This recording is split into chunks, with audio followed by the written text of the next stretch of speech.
एक औरत अपने शौहर की खबर पर रोते हुए बोली, छोटा बेटा स्कूल के लिए नए जूते मांग रहा है, क्या करूं? बेटी ने मोबाइल फ़ोन की फरमाइश की है, मैं क्या करूं? मेरे पास खुद अपने कपड़े भी पुराने हो गए हैं, अब आप ही बताएं मैं क्या करूं?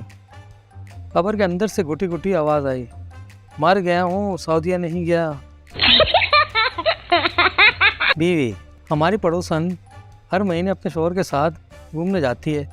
शौहर, तो फिर? बीवी, तो आप भी कभी ले जाया करें ना। शौहर, मैंने 3-4 बार कहा था पर वो मानती ही नहीं।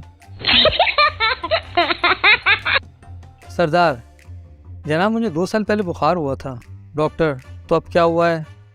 सरदार, आपने नहाने से रोका था, पूछना ये था कि अब नहा लिया करूं। बीवी, क्यों ना हम अपनी शादी की सालगिरह के मौके पर बकरा ज़ुबह करें। शौहर, गलती तो मुझसे हुई थी, सज़ा बेचारे बकरे को क्यों। बीवी, ये ज़रा अखबार दीजिएगा। शौहर, जाहिल औरत, आईपैड का ज़माना है, कितनी दफ़ा कहा है सीख लो। कुछ देर बाद बीवी आईपैड पर पकौड़े लेकर आ गई। शौहर ने बीवी से कहा, मेरी अम्मी आ रही हैं, कुछ बना लो। बीवी ने मुंह बना लिया। कुछ दिन बाद बीवी बोली, सुनिए मेरी अम्मी आ रही हैं, बाजार से कुछ नया है। शौहर रिक्शा ले आया। शौहर, बेगम ये देखो मेरी चाय में मक्खी डूब कर मर गई है। बीवी गुस्से से, मैं घर के काम करूं या मक्खियों को तैरना सिखाऊं?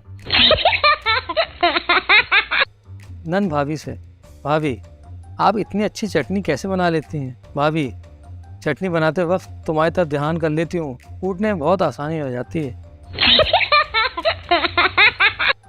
शौहर, मेरी शराफत देखो, मैंने तुम्हें देखे बगैर शादी कर ली और इनकार भी नहीं किया।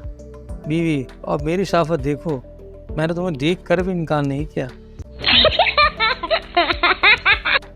मरीज, डॉक्टर साहब आपने नर्स तो बहुत अच्छी रखी हुई है, उसे देखते ही मैं ठीक हो गया। डॉक्टर, हाँ जानता हूँ, थप्पड़ की आवाज़ बाहर तक आई थी।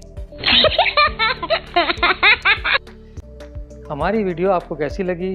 कमेंट्स करें, शेयर करें और चैनल सब्सक्राइब करें।